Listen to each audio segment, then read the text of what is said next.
जानिए हर सच की कहानी दिनेश ठक्कर की जुबान, आपके अपने नेशनल न्यूज इंडिया पर। कुछ दिनों से देख रहे हैं कि संतों को मीडिया टारगेट कर रही है, उनको बदनाम कर रही है। आसाराम हमने स्टोरी चलाई, उस समय लगातार हम लोग टारगेट पर थे।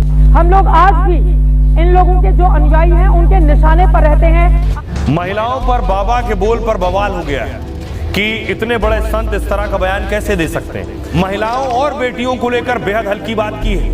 कोई भी इतनी गंदी और घटिया भाषा का प्रयोग नहीं कर सकता है। तो पवित्रता पर प्रवचन या फिर चरित्र हनन, इसी मुद्दे को लेकर हम चर्चा करने वाले हैं। आपको बताते चले, प्रेमानंद महाराज महादंगल में पूछेंगे, संतों का काम लोगों को सही दिशा दिखाना है या फिर चरित्र प्रमाण पत्र बांटना। और ये लोग संतों को टारगेट कर रहे हैं, लेकिन जब कोर्ट में आते हैं तो ये लोग मुंह से एक शब्द तक इन लोगों के मुंह से नहीं निकलता है। आप खुद देखिए वीडियो में कैसे ये लोग मुंह छुपाकर कैसे भागते हुए नजर आते हैं। भागते भीगी बिल्ली की तरह भागते कोर्ट में। रिपब्लिक भारत के एंकर सैयद सोहेल जी क्यों कोर्ट में आना हुआ? पूछता है भारत, एक नाबालिग बच्ची की इज्जत को आपने तार तार किया। सोहेल जी क्यों आना हुआ, बताइए तो सही, क्यों आना हुआ? एक बच्ची की इज्जत के साथ आपने खिलवाड़ किया, एक झूठे वीडियो को आपने तोड़ मरोड़ के पेश किया। अरे आरोप तय हो चुके हैं आपके कोर्ट में सर।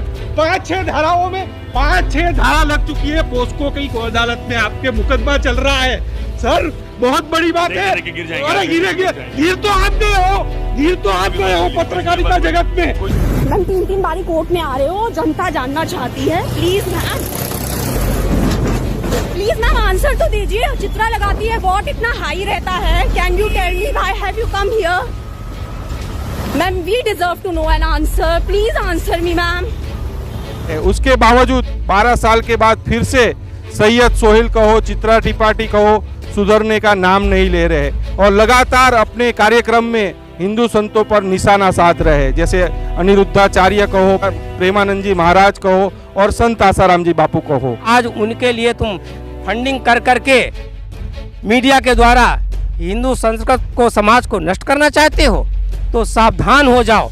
आज अपनी मातृभूमि के साथ में गद्दारी कर रहे हैं पैसा लेकर के। इनको शर्म आनी चाहिए। हमारे समाज को, हमारी संस्कृति को, हमारे संतों को, हमारे जो कथाकार जो भाई बंधु हैं उनको टारगेट कर रहे हैं। और ये आरोपी पत्रकार संतों को बताएंगे कि संतों को क्या बोलना है, क्या नहीं बोलना है। तो आप लोग भी वीडियो के कमेंट बॉक्स में जाकर आप लोग भी अपनी राय अवश्य रखिएगा। और जो लोग चैनल पर नए आए हैं तो चैनल को जरूर से सब्सक्राइब करिएगा और वीडियो को ज़्यादा से ज़्यादा शेयर करिएगा। जब संत समाज जो है इस जीव को ब्रह्म की ओर ले जाने के लिए जगाता है, वो चाहे पहली सीढ़ी से हो या दूसरी सीढ़ी से हो या तीसरी सीढ़ी से हो, किसी भी पावदान पर खड़ा क्यों न हो, हर संत, हर कथाकार, उसका एक ही लक्ष्य होता है कि इस जीव का कल्याण कैसे हो, इसको भक्ति मार्ग पर कैसे लाया जाए। क्यों? अपने भागवत महापुराण में भक्ति मार्ग ये सर्वश्रेष्ठ मार्ग बताया और सरल मार्ग बताया गया है।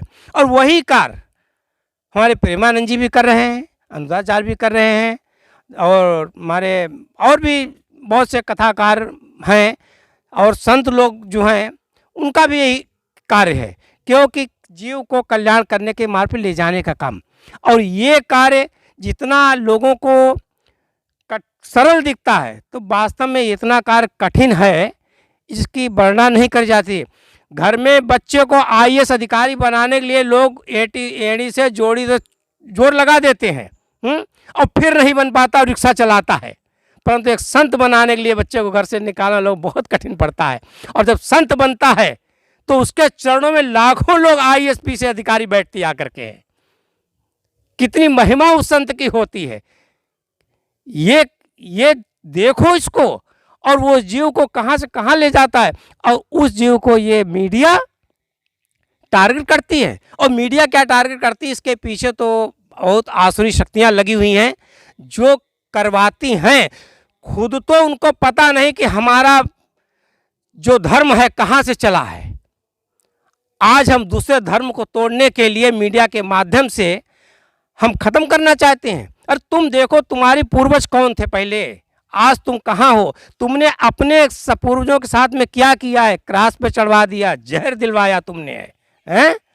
आज उनके लिए तुम फंडिंग कर करके मीडिया के द्वारा हिंदू संस्कृत को, समाज को नष्ट करना चाहते हो, तो सावधान हो जाओ। जब तुमने दिया था जहर सुकरात को, क्या तब नहीं सोचा था? क्या तब तुम लोग नहीं सोचा था? क्रॉस पे चढ़ाया था यीशु को, तब तुमने नहीं सोचा था? उसके बाद आज तुम पूरे दुनिया को ईसाई बनाना चाहते हो। तुम ईसाई, और फिर मीडिया के माध्यम से फंडिंग करके। अरे पहले अपने आप को सुधर के देखो, अपने आप समझ देखो कि मैं कहाँ, जबकि वास्तव में ये सब सूर्य को पूजने वाले थे, सूर्य भगवान की आराधना करने वाले सब थे, और आज ये सब भूल गए हैं। आज सिर्फ एक ही चीज़, पाश्चात्य सभ्यता इनके जीवन में सिर्फ रह गई, बाकी कुछ नहीं रहा। खाओ पियो मौज करो, और हम तो नरक में जा रहे हैं, साथ में तुम भी चलो मेरे साथ में। तो इसका अब वही आपको बताने कि पैसा दे दे करके, और यहाँ के जो हैं हिंदुस्तान के, वास्तव में सनातन संस्कृत से जो भी जुड़ा हुआ भारत भूमि में जन्म जिसने भी लिया है और जुड़ा हुआ है, उसको अपनी मातृभूमि से प्रेम होना चाहिए, न कि उन विदेशी शक्तियों से प्रेम होना चाहिए। आज अपनी मातृभूमि के साथ में गद्दारी कर रहे हैं पैसा लेकर के, इनको शर्म आनी चाहिए। हमारे समाज को, हमारी संस्कृत को, हमारे संतों को, हमारे जो कथाकार जो भाई बंधु हैं, उनको टारगेट कर रहे हैं। और टारगेट करके तुम क्या क्या करना चाहते? ये पैसा छाते पर रख के ले जाओगे, मर जाओगे। एक नन्ही पाई जो साथ में नहीं जाएगी, तेरे कर्म ही साथ में जाएंगे, अच्छे बुरे। तू पहले भी था, आज भी, अब आगे भी रहेगा, ये मैं बता देता हूँ। पर आज जिस शरीर को तू देख रहा, अगली योनि में कुत्ता बनेगा, बिल्ली बनेगा, नाली के कीड़ा बनेगा, क्या बने, कहाँ जाएगा, भी तुझे पता नहीं है। ये तो आज जिस पैसे के लिए घूम रहे हो ना, फंडिंग ले करके संतों को बदनाम कर रहे हो। लेकिन ये सैयद सोहेल खुद एक आरोपी पत्रकार है, मतलब उसके ऊपर आपको बताना चाहूँगा कि 12 साल पहले यही सैयद सोहेल ने हिंदू संत आसाराम जी बापू के खिलाफ, उनको बदनाम करने के इरादे से एक नाबालिग बच्ची की वीडियो के साथ उसने खिलवाड़ किया था। एक बच्ची की इज्जत को उसने स्टूडियो में बैठकर तार किया था कि वो सैयद सोहेल गुड़गावा कोर्ट के चक्कर काट रहा है। साथ साथ में चित्रा त्रिपाठी जो संतों को बदनाम कर रही है, और फिर से उसने हिंदू संत आसाराम जी बापू का नाम लेकर, मतलब जो अनिरुद्धाचार्य जी है और प्रेमानंद जी महाराज है, उसके खिलाफ वो डिबेट कर रही थी। उसमें फिर से उसने एक निर्दोष हिंदू संत आसाराम जी बापू को बदनाम करने के लिए फिर से उनका नाम लिया। और तो आप लोगों को बताना चाहूँगा कि सैयद सोहेल और चित्रा त्रिपाठी आज भी गुड़गावा कोर्ट के चक्कर काट रही है। 12 साल पहले जब उन्होंने हिंदू संत आसाराम जी बापू को बदनाम करने के लिए एक नाबालिग बच्ची की वीडियो के साथ उसने खिलवाड़ किया था, तब एक FIR दर्ज हुई थी।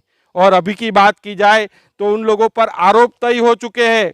गुड़गावा की पोक्सो की अदालत में उस पर मुकदमा चल रहा है, ट्रायल शुरू हो चुका है, गवाहों की गवाही हो रही है, और बहुत ही जल्द मैं तो कहूँगा ये लोग सलाखों के पीछे आप लोगों को देखने को मिलेंगे।